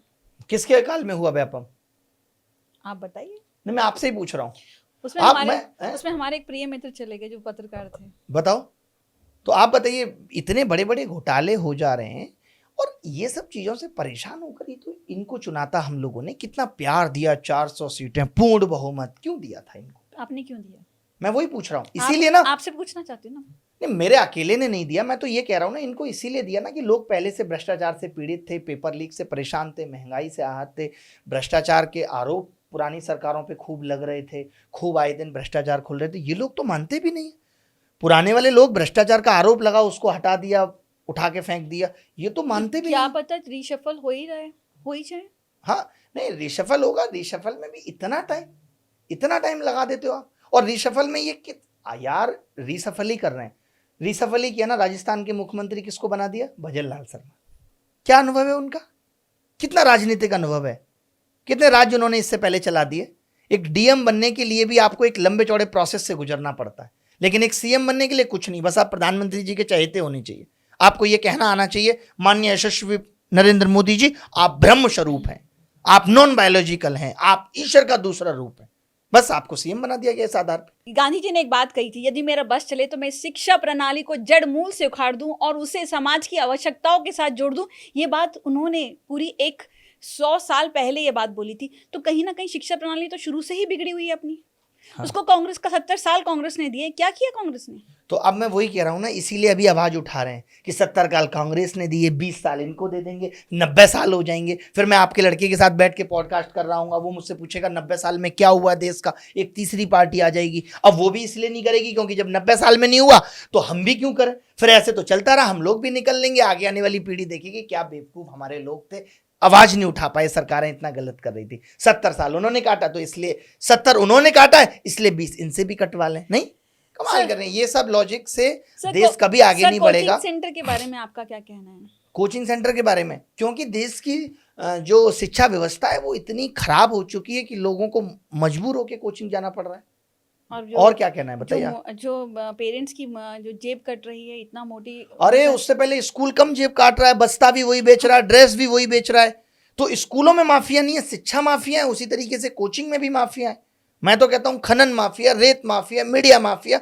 ये जो मीडिया सरकार के विज्ञापन का सहारा लेकर के देश में उलूल जुलूल खबरें चला रही है, ये लोग क्या है, पैसे के लिए गलत करना, पैसे के लिए अपने हितों को देखते हुए दूसरे के हित दाव पे लगा देने को ही माफियागिरी कहते हैं। वो हर जगह चल रही है। वो ब्यूरोक्रेसी में भी माफियागिरी है, पुलिस व्यवस्था में भी माफियागिरी है, बॉलीवुड में भी माफियागिरी है। तो खाली अकेले कोचिंग सेंटर ही नहीं है जो माफियागिरी कर रहे हैं। और मैं किसी कोचिंग सेंटर का हिस्सा नहीं हूं, मेरी कोई कोचिंग नहीं है, आपको बता दूं। मैं ऑनलाइन यूट्यूब पे पढ़ा रहा हूं फ्री, और एक जगह और 2 घंटे के लिए नौकरी करता हूं। मेरी कोई अपनी कोचिंग नहीं। मैंने तो आपको टारगेट ही नहीं नहीं मतलब फिर अरे आपने नहीं किया, लेकिन व्यूअर्स को लगेगा कि नहीं ये आदमी भी ऐसा है, इसकी कोचिंग है, मैंने बंद कर दी। मैं तो रिस्पेक्ट करती हूँ आपकी ऑनलाइन जो आप जिस तरीके से बच्चों को पढ़ा रहे हो, मैं तो उसको रिस्पेक्ट करती हूँ, मैं तो कह रही हूँ। लेकिन अगर आपको लगता है कि शिक्षा में बदलाव होना चाहिए, क्या एग्जैक्टली क्या बदलाव चाहिए आपको? शिक्षा में क्या बदलाव चाहिए? अरे जो न्यू एजुकेशन पॉलिसी आप लेके आए, आपने कहा कि हम बेसिक शिक्षा में भी सुधार करेंगे, इससे लोगों को बेरोजगारी भी कम होगी, लेकिन क्या हुआ कि बेरोजगारी बढ़ती गई। एक टाइम आया आपने बेरोजगारी का डेटा देना बंद कर दिया। पीएम केयर फंड में आप पैसा ले लेते हैं, लोगों के इमोशंस को खरीद के या बेच के, जो समझ लीजिए, उसका आप एक वक्त पे आके कहते हैं कि ये तो प्राइवेट है, इसका हिसाब किताब नहीं देंगे। कोर्ट में इथेनॉल पे जब बात आती है तो आप कहते हैं अरे हमने कब कहा कि इससे गाड़ियां खराब नहीं होंगी। सरकार का कोई भी काम आदमी ये सोचेगा ना कि जनहित में किया गया है, जनता के हित में किया गया है, पॉलिसी ये बोलने की जरूरत है। पॉलिसी आ रही है। हाँ, पॉलिसी का मतलब ही आ है। रही है, अभी वो एक्सपेरिमेंट पे ही है। बताओ, अभी आपको ये नहीं बोला गया कि आप उस पेट्रोल को, फ्लेक्सी फ्यूल को अपनी गाड़ी में डालो। अच्छा, ये बोला नहीं गया है, दुकान पे रख। सर, ये हिपोक्रेसी की सीमा है। यही कि मूवी में सिगरेट पी रहे, नीचे कोने में लिखा हुआ है धूम्रपान करना स्वास्थ्य के लिए हानिकारक है। हमने तो मना किया था मत करो। तंबाकू बेचो, तंबाकू की फैक्ट्रियां हैं, आप कह दोगे कि तंबाकू की कंपनी बंद कर देंगे, बहुत सारे लोग बेरोजगार हो जाएंगे, इसलिए आप तंबाकू खाओ, लेकिन हमने उस पर एक कैंसर की फोटो छाप दी है, आप देख लो। सर, ये अंधा आदमी क्या करेगा, वो तो देख नहीं पा रहा, तंबाकू खा रहा है। आपको अभी नहीं समझना होगा कि जो पॉलिसी आई है, ये इन्होंने कितनी अच्छी बात की कि सरकार ने नहीं कहा कि आप पेट्रोल डालो, इथेनॉल वाला बोला जा रहा है। ये जो आई है पॉलिसी, पूरा समझिए। गडकरी जी क्या कर रहे हैं, बार बार ethanol ethanol ethanol ethanol ethanol के बारे में इतना बोलते हैं। हाँ, तो सुनिए ना। हाँ। अगर वो एक हमारी जो कंपनीज हैं, चाहे वो मारुति है, टोयोटा है, हीरो होंडा है, उनको बोला गया है कि उसको उस पेट्रोल के साथ फिजिबल हो वैसी कार बनाई जाए। तो पहली फ्लेक्सी फ्यूल कार जो है वैगनार उतार दी गई है मार्केट में, ठीक है। अब वो E85 हमारे या आपकी गाड़ी में नहीं डलेगा, वो उसके लिए स्पेशल कार्स बनाई जा रही हैं। वो फ्यूचर है, वो फ्यूचर विजन है। प्रॉब्लम यही है कि लोग, तो वो बिकना शुरू क्यों हो गया जब कार बनी नहीं थी? सर, वो बिकना शुरू नहीं हुआ, लोगों ने जबरदस्ती छीन के डाल लिया है। सर, ऑलरेडी हीरो मोटोकॉर्प ने अपनी दो बाइक्स निकाल चुका है, लॉन्च हो चुकी है, लोगों ने खरीदी है, ठीक है। इट इज अ प्रोसेस, धीरे धीरे करके ही आएगा ना। एकदम से Rome was not built in a day, this is a process. आपको मैं एक बात बताता हूं, तो जब आप पेट्रोल पंप पे जाते हैं तो आपसे पूछता है आपकी गाड़ी में पेट्रोल डलेगा या आपकी गाड़ी में डीजल डलेगा, आप बताते हैं उसको। हाँ, तो यहाँ पे भी यही अलग है। अच्छा, तो आप उसका भी एक स्टेशन, लेकिन मैं आपको बता रहा हूँ, ये जो मैं आपको बता रहा हूँ, ये आज से 5 साल पहले था। अब क्या हो गया गाड़ियों में कि जहां पे पेट्रोल या डीजल डलता है उसके नीचे लिखा रहता है ग्रीन कलर से पेट्रोल है, डीजल है तो लाल कलर। करेक्ट। आप अगर उस पेट्रोल की गाड़ी होगी ना और आप बोलेंगे इसमें डीजल डाल दो, तो भी वो शायद मना कर देगा, बोले यार नहीं, डीजल कैसे डल जाएगा, पेट्रोल की गाड़ी, कल को मेरे ऊपर इल्जाम आएगा। तो फिर अब जो बाकी कार्स हैं उनमें इथेनॉल वाला पेट्रोल कैसे डल जा रहा है? सर, ये पूरा प्रोपेगेंडा है, मेरी बात समझिए। इस पे मुझे बताना जरूरी है आपको। जी, क्या है कि जो लग्जरी कार्स हैं, जो इंपोर्टेड कार्स हैं, उनके मैन्युफैक्चरर्स को प्रॉब्लम हो रही है कि फ्लेक्सी फ्यूल कार जैसी, जो भारत अपनी आत्मनिर्भरता, अपनी कार्स को मैन्युफैक्चर बना के भारत में लॉन्च करना चाहता है, जो लग्जरी हैं, मैं नाम नहीं लूंगी बड़ी कार्स के, ये प्रोपेगेंडा वहां से कहीं से चल रहा है। उनको खतरा है। नहीं, उनको कभी खतरा नहीं होगा, क्योंकि भारत आज की स्थिति में मर्सिडीज जैसी कार बनाने की स्थिति में नहीं है। भारत आज की डेट में BMW जैसी कार बनाने की स्थिति में नहीं है। उसमें सालों की रिसर्च लगती है और एक डेवलपमेंट लगता है। वो भारत सरकारों ने, किसी भी सरकार ने कभी नहीं किया, क्योंकि उनको पता है हम 5 साल के लिए वो रिसर्च एंड डेवलपमेंट पे कभी खर्चा नहीं करेंगे। तो कर ही नहीं सकते। तो वही मैं कह रहा हूँ, तो उनको खतरा है। उनको 1 रुपए का खतरा नहीं है, 1 रुपए का खतरा नहीं है। आपकी ये सोच गलत है कि मर्सिडीज को ये खतरा है कि भारत ऐसी, तो मर्सिडीज को क्या दिक्कत है, वो भी वैसा इंजन बना देंगे इथेनॉल फ्यूल वाला, तब भी लोग लेंगे। तो जब आएगा तब आएगा ना। अरे हम मोबाइल की चिप नहीं बना पा रहे हैं, हम मर्सिडीज को खतरा पैदा करेंगे। कितना अच्छा भ्रम है, सोचने के लिए अच्छा है, नींद अच्छी है। लेकिन सर, विश्व में अगर देखा जाए सबसे हमारा डंका बज रहा है, वी आर विश्वगुरु। सर, हमारे ही इंजीनियर्स वर्ल्ड वाइड, हमारे ही इंजीनियर्स काम कर रहे हैं, सर्विसेज दे रहे हैं। हम नहीं ले पा रहे ना। मैं तो कह रहा हूँ भारत की जीडीपी बची है कि हमारी सर्विसेज में बहुत आगे हैं, प्रॉफिटेबल हैं हम। आप भारत सरकार को टारगेट कीजिए, भारत के नागरिक को टारगेट मत कीजिए। मैंने तो यही बोला कि हमारे सर्विसेज दुनिया के देश ले रहे हैं। आपको पता है, जो मैंने आपको ट्रेड डेफिसिट बताया कि हम गुड्स में लॉस में, लेकिन हम सर्विसेज में प्लस में। हम सर्विसेज ज्यादा दे रहे हैं, ले कम रहे हैं दूसरे देशों से। यानी कहीं ना कहीं हमारी सर्विसेज अच्छी हैं, हमारे इंजीनियर्स अच्छे हैं, लेकिन वो काम किसके लिए कर रहे हैं? वो स्विट्जरलैंड के लिए काम कर रहे हैं, वो स्पेन के लिए काम कर रहे हैं, वो बाहर के लिए ज्यादा काम कर रहे हैं। इतना हमारे देश के लिए नहीं कर सर, वो रहे। तो क्यों? क्योंकि यहाँ पे इंजीनियर्स को वो अपॉर्चुनिटी, वो राह मिल ही नहीं रही। हाँ नहीं मिल रही, वो तो मैं भी मानती किसकी हूँ। जिम्मेदारी है देने की? तो वो तो सोचना पड़ेगा ना, ये कौन गंभीर, सोचेगा? ये तो एक गंभीर विषय है। इस इस पे गंभीर विषय पे सोचेगा कौन? तो इस पे तो इसी के लिए तो बोल रही हूँ, इसकी अवेयरनेस करनी जरूरी है। ये बताना कि अरे प्रदूषण मुक्त भारत बनाने के लिए इथेनॉल लगे, उस पे हल्ला काट रहे हो, काटना है तो काटो। ये कि हमारे इंजीनियर्स, हमारे देश के लोग क्यों बाहर जा रहे हैं, उसको रोकना जरूरी है। क्यों उस पे क्यों नहीं अपने वीडियोस बनाते? कोई कंटेंट क्रिएटर नहीं बनाता उस पे? क्यों नहीं बना रहा? नहीं बना रहे बनाए लोग। ना। मैंने अभी ये देखा, जिसने एक क्रिएटर ने डेटा दिया कि इतने लाख लोग पिछले 1 साल में भारत छोड़ के जा हाँ, चुके जा हैं, रहे जिसमें टॉप लोग थे, क्योंकि- पैसे वाले लोग थे। क्यों हाँ। जा रहे हैं? ट्रेडर्स जा चुके क्योंकि टैक्स का इशू था। तो सरकार ये इशू शॉर्ट नहीं करेगी। कौन लगाम लगाएगा? अगर बड़े बड़े लोग देश छोड़ देंगे तो सरकार किस पे राज करेगी? उन 80 करोड़ लोगों पे जिनको राशन देना पड़ रहा है। सर आप बताइए। मैं भारत सरकार की किसी भी, मतलब ये मैं नहीं कह रही मैं भारत सरकार की हर पॉलिसी को सपोर्ट करती हूँ। कुछ पॉलिसीज को मैं सपोर्ट करती हूँ। किसान आंदोलन के खिलाफ मैंने ट्विटर पे डाला था पहली बार कि ये इस पॉलिसी को मैं बिल्कुल नहीं मानना चाहती। और सोचिए उसमें कितना कितने किसानों की जान चलेगी, तब सरकार झुकी। मैं मानती हूँ इस चीज को। और वो जब रोल आउट हुआ था वो policy, I was the happiest one, क्योंकि मैंने उसके ऊपर एक पोएम भी लिखी थी कि मुझे किसानों से प्रेम ये है कि वो हमारे लिए अनाज उत्पन्न कर रहे हैं। हमारे देश के लोग अगर माइग्रेट होकर पंजाब हरियाणा के लोग जो जहाँ पे सबसे ज्यादा खेती बाड़ी होती है वो भी बाहर चले जाएंगे, तो हमारे देश में अनाज आएगा कहाँ से? तो ये बहुत एक गंभीर विषय है। आज भी हम अपने most of the dals, pulses हम अफ्रीका से मंगा रहे हैं, हम इंपोर्ट कर रहे हैं। क्यों? हमारे देश में नहीं हो रहा है। वही हमारे देश में नहीं हो रहा है। किसानों को वो मूल्य ही नहीं मिल पा रहा कि वो एडल्ट्रेशन ना करें, वो यूरिया का इस्तेमाल ना करें। वो मूल्य ही नहीं दे पा रही जो भारत करना सरकार। चाह रहा है उसको आप तो सपोर्ट नहीं सोचिए, मिल रहा। एक चीज मैं जो करना कहूंगा चाह रहे हैं कि उन लोगों को भी सबसे support- आसान है खाना, उससे मुश्किल है उस खाने को कमाना, और उससे भी मुश्किल है उस खाने को उगाना। और वो उगा कौन रहा है? किसान, जिसकी स्थिति सबसे ज्यादा खराब है इस देश में। तो मैं तो उसको क्या respect किया करती हूँ। किसानों की स्थिति के लिए? उसी के लिए तो- ऊपर से शिवराज उसी सिंह के चौहान लिए कहते हैं, संसद में ये लोग खड़े होकर संसद जैसे जो है मंच पे झूठ बोल देते हैं कि किसानों की आय दुगनी हो गई है। सर उसी के लिए इथेनॉल E85 लाया गया। क्यों? अगर वो पराली जलती है, हर साल हम किसको गलियाते हैं? हर साल किसानों ने ये पंजाब हरियाणा से पराली जला दी। वही पराली अगर इथेनॉल बनाने के लिए यूज होगी, सर ये बहुत गंभीर विषय है, इस पे सोचना पड़ेगा। अगर वही उन किसानों को रोजगार मिलता है, उनको आत्मनिर्भर बनाया जाता है, क्योंकि हमारे देश का किसान आज सबसे लचर हालत में है।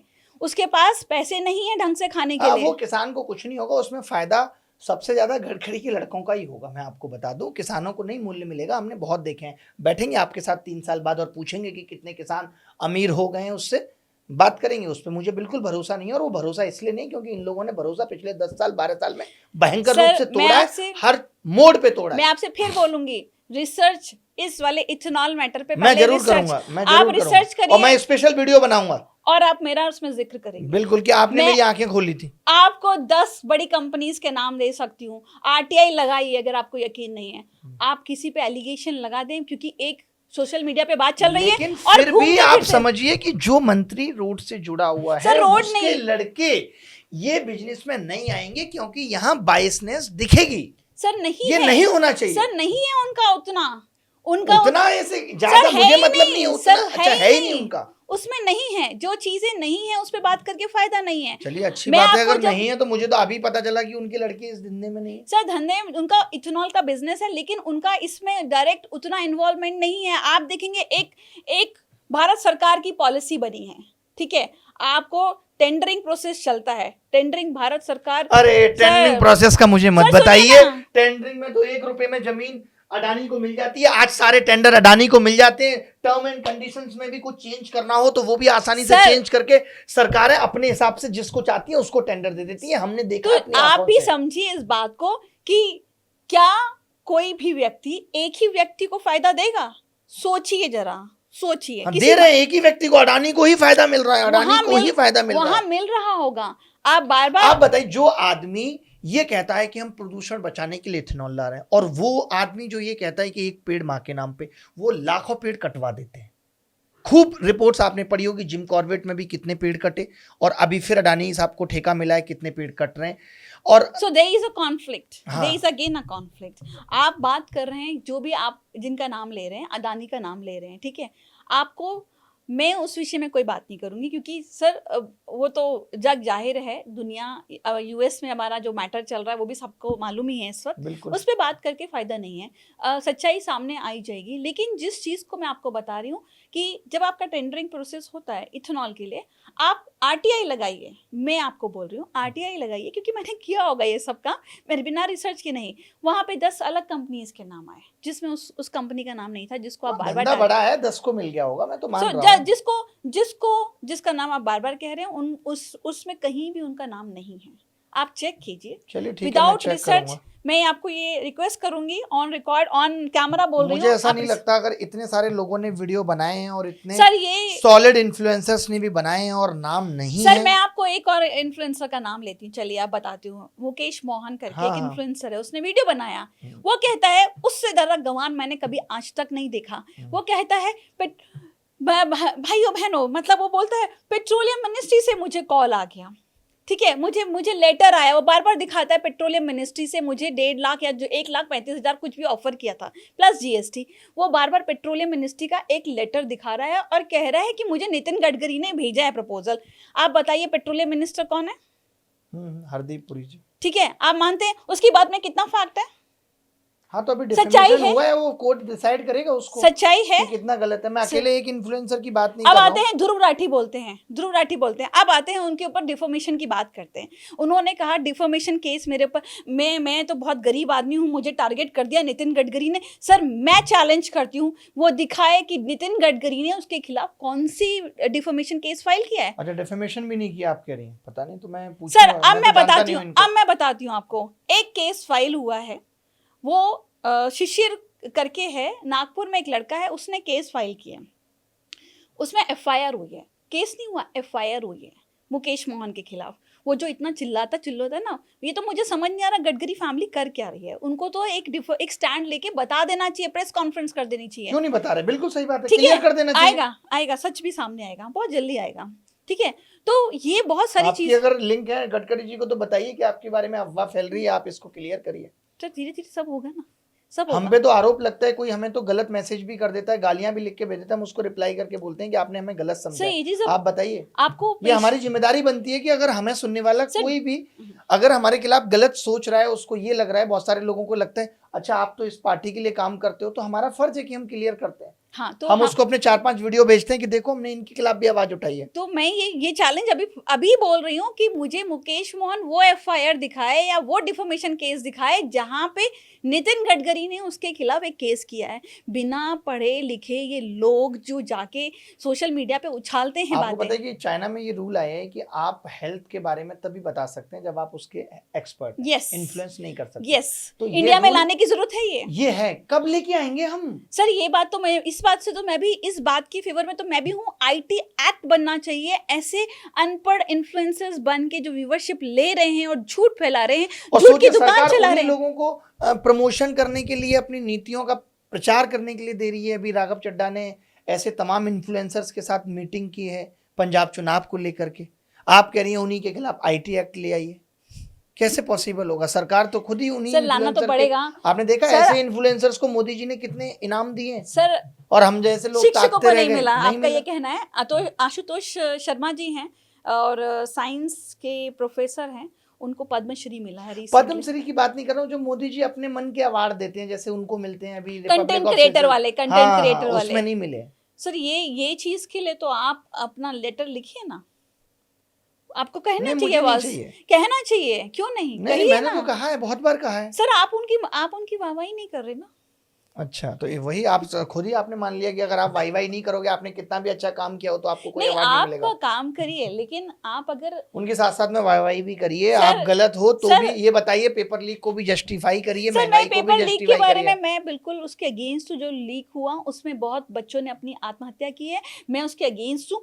मेरा बच्चा भी इसी लीग में है, जल्दी आएगा, मेरा बच्चा भी कॉम्पिटिटिव एग्जाम में उतरेगा। मेरे लिए भी बहुत इमोशनल मोमेंट्स होंगे अगर ऐसा होगा, क्योंकि ये बच्चे का लेकिन जो आप बच्चा ऐसा पूरा सोच लेना कि पहले भी पेपर लीक होते थे बेटा, हमारे टाइम पे भी होते थे, नहीं, ऐसे टेंशन मत लो नहीं, तुम। ऐसा नहीं सोचेंगे ऐसा हम। मैं यही सोचूंगी ना कि मेरा बच्चे ने पूरे 12 महीने पढ़ाई की, 2 महीने का ब्रेक सोचा था, लेकिन वो 2 महीने भी ब्रेक टूट गया मेरे बच्चे का, तो मेंटल स्टेटस में समझ सकती हूँ। आपका क्या कहना है इस विषय में? बच्चों का मेंटल स्टेटस कैसा होता है? अरे बच्चों का मेंटल स्टेटस तो मैं बहुत नीचे रख रहा हूँ। आप ये सोचिए कि 24 लाख लोग जो बैठते हैं और इसमें से लाख डॉक्टर भी बनते हैं, अगर इस लाख में आधे डॉक्टर भी लीक के सहारे बन जाएं तो कितने नकली डॉक्टर पैदा हो जाएंगे, और ये नकली डॉक्टर जब लोगों का इलाज करेंगे तो किस तरीके से करेंगे। तो पेपर लीक सिर्फ इसलिए गंभीर समस्या नहीं है कि बच्चों का रीनीट करा दिया, उनका मेंटल स्ट्रेस हो गया, या फिर 22 लाख बच्चे इफेक्ट हुए। ये 22 लाख बच्चे आगे जा करके और कितने परिवारों को इफेक्ट करेंगे आप नहीं सोच सकते, क्योंकि इसमें से बहुत सारे बच्चे होंगे जो अब ये सोचेंगे कि इस देश में पैसे के बिना कुछ नहीं होगा। वो पैसे से नौकरी खरीदने की कोशिश करेंगे, वो गलत तरीके से पुलिस भर्ती में चले जाएंगे, यानी पुलिस नकली बन जाएगी। वही लोग CISF में चले जाएंगे, वही लोग बॉर्डर सिक्योरिटी फोर्स में चले जाएंगे। तो ये सबसे बड़ा नेशनल सिक्योरिटी पे खतरा है पेपर लीक। बिल्कुल है। पेपर लीक खाली ये नहीं है कितने सारे बच्चों का भविष्य, ये भविष्य जिसको हम भारत का भविष्य देख रहे हैं और उसको भारत के लोगों की सेवा करने के लिए चुन रहे हैं, उस सेवा में ही अगर नकलीपन आ जाएगा तो जैसे आज हम बैठ के नकली पनीर, नकली अंडा और नकली जो है सब्जियों की बात करते हैं, एक दौर होगा जब हर कुछ नकली होगा। और आज भी ऐसे केस आते हैं तमाम कि एक डॉक्टर ने गलत ऑपरेशन कर दिया या गलत काम कर दिया, या एक इंजीनियर्स ने जो पुल बनाया था, अभी आपने मुंबई में एक पुल की फोटो देखी होगी, आपने पुल टूटते हुए देखे होंगे, ये इसी चीज का नतीजा है। पेपर लीक और पैसे से खरीदी हुई नौकरी का ही नतीजा है। सर एक और चीज़ भी तो है, जो अगर सपोज जो बच्चे जिनके मार्क्स 200 आ गए, 300 आ गए नीट में, जिनके पास पैसा है वो भी तो अपने बच्चों को डाल ही रहे हैं ना। क्या वो बच्चे इस लायक हैं कि उस कैटेगरी में जाने चाहिए, डॉक्टर बनने चाहिए? हमारे साथ भी तो खिलवाड़ होगा। आप ये कह रही हैं जिन बच्चों के 200-300 नंबर आ गए वो प्राइवेट कॉलेज से डॉक्टर बन रहे हैं 1.5 करोड़ की फीस दे करके, आपका कहना ये है कि वो डॉक्टर नहीं बनने चाहिए। तो इन सर जो और मैं तो उसके खिलाफ भी हूँ जो पेपर लीक में जो चीटिंग नहीं, कराते हैं, मैं उसके लिए समझ कोई गया। लॉ नहीं बना। आप नहीं, वो तो आपने तो अभी यही सवाल पूछा ना कि जो 200-300 नंबर लेके आ रहे हैं वो अगर डॉक्टर बनेंगे तो क्या होगा। तो पहले तो मैं आपको 2 चीजें बताना चाहता हूँ कि ये टेस्ट होता है एंट्रेंस टेस्ट। इसके बाद जब आप कॉलेज में जाएंगे तो वहाँ आपको डॉक्टर की पढ़ाई करनी पड़ेगी। Correct. अगर आप उस पढ़ाई में अच्छे हैं, वहाँ ये नहीं देखा जाएगा कि आपको रिजर्वेशन से आए हैं आप या नहीं आए हैं, वहाँ ये देखा जाएगा कि जो पढ़ाई आपको वहाँ डॉक्टर की पढ़ाई जा रही है आपके दिमाग में घुस रही है या नहीं। वहाँ जो आपको लैब में एक्सपेरिमेंट कराए जा रहे हैं वो आप ठीक से परफॉर्म कर रहे हैं नहीं। तो वहाँ पे पहुँच के भी अगर लड़के फेल हो जाते हैं तो वो डॉक्टर नहीं बनते। वहाँ पहुँच के भी लड़के अगर IIT में पहुँच के भी ना पढ़ाई करें तो इंजीनियर नहीं बनते। ऐसे तमाम एग्जाम्पल हैं जिनको मैं भी जानता हूँ, आप भी जानती होंगी, जो बाहर आ गए कॉलेज से, तो वहाँ की पढ़ाई करेंगे तो डॉक्टर बनेंगे। वो तो एंट्रेंस टेस्ट था, हो सकता है कि उस एंट्रेंस टेस्ट तक उसको वो सुख सुविधाएं नहीं मिली कि वो उस एग्जाम में अच्छे नंबर ला पाया हो, लेकिन वहां जो वो पढ़ाई करेगा वो डॉक्टर उसके आधार पे बनेगा, ना कि इन 200-300 नंबर के आधार पे बनेगा। और अगर ऐसा है कि उसके अंदर एबिलिटी नहीं कि उसको डॉक्टर नहीं बनना चाहिए तो डॉक्टर कॉलेज में उसका एडमिशन हो कैसे रहा है। ऐसे डॉक्टर कॉलेज के इसलिए चलते रहेंगे क्योंकि वो सरकारों को चंदा दे रहे हैं। किसकी जिम्मेदारी है? सरकार की एक नीति और आई बच्चों के लिए कि नीट के एग्जाम, ये जो MBBS करने के बाद मास्टर्स, बैचलर करने के बाद मास्टर्स के लिए रिजर्वेशन कोटा वाले जो हैं, अगर 0 मार्क्स भी लेके आते तो उनको मास्टर्स में डाल देंगे। उस कैटेगरी में हमारा फ्यूचर क्या है? जो रिजर्वेशन वाले जो बच्चे हैं, अगर उनके मार्क्स 0 भी आते हैं या कम आते हैं, उनको मास्टर्स में एडमिशन मिल जाएगा रिजर्वेशन के थ्रू। तो क्या किया जाए, रिजर्वेशन है तो मिलेगा, और वहां पे नहीं परफॉर्म करेंगे, वहां पे नहीं मार्क्स लेके आएंगे, मैंने आपको बोला, तो जो 0 वाला है वो वहां पे मुझे नहीं लगता कि पढ़ लिख के डॉक्टर बन पाएगा। अगर उसने वहां जाके भी मेहनत की तो वो डॉक्टर बनेगा, नहीं तो नहीं बनेगा। उसमें क्या है, अब रिजर्वेशन है तो आप क्या रिजर्वेशन पे सवाल उठाती हैं? आपका कहना है कि रिजर्वेशन नहीं होना चाहिए। सर अभी एक कुछ दिन पहले खबर आई थी कि एक IAS हस्बैंड और वाइफ दोनों ने अपने बच्चे को रिजर्वेशन कैटेगरी में डाला था, तो वहाँ पे उनको कोर्ट से फटकार पड़ी थी कि आपको रिजर्वेशन की क्या जरूरत है, दोनों माता पिता तो आपके ब्यूरोक्रेट हैं। लेकिन वो तो फिर क्रीमी लेयर और नॉन क्रीमी लेयर, जिस तरीके से OBC में उस तरीके से आप SC ST में ले आइए कि रिजर्वेशन का लाभ उन लोगों को नहीं मिलेगा जिनके 2 पीढ़ी लाभ लेकर के एक मुकाम पे पहुंच चुकी है। हम तो अभी ये तो भी सरकार को बनाना होगा ना। इसके लिए तो हम भी आज भी स्ट्रगल कर रहे हैं ना। हाँ, तो ये सरकार को बनाना होगा, क्योंकि ये पॉलिसी तो लेकिन सिर्फ 10 साल के लिए मैं आई आपको थी। बता दूं, आपके कहने का मन ये है, आप ये कह रही हैं कि जो रिजर्वेशन है वो कास्ट बेस्ड नहीं होना चाहिए, इकोनॉमिक बेस होना चाहिए, ये आप कहना चाहती हैं। सब लोगों का ये डाउट है, मैं क्लियर कर देता हूँ। ऐसा नहीं हो सकता। क्यों नहीं हो सकता? पहले 2 चीजें हैं इसमें। एक तो जब सोशल डिस्क्रिमिनेशन समाज में जो आप भेदभाव कर रहे हैं वो जाति के आधार पे कर रहे हैं, जब तक आप शर्माएं तो आप कहेंगी कि अरे शर्मा जी, आप कोई भी काम होगा तो हमें बताएंगे अरे शर्मा जी, अरे शर्मा जी, और वहीं पे आप चाहते हैं रिजर्वेशन कास्ट बेस्ड ना हो। दूसरी चीज कि मेन लड़ाई यहाँ पे कास्ट बेस्ड की नहीं होनी चाहिए, ना ही इकोनॉमिक बेस्ड की होनी चाहिए। मेन लड़ाई यहाँ पे होनी चाहिए कि रिजर्वेशन उसको मिलना चाहिए जो उसका हकदार है।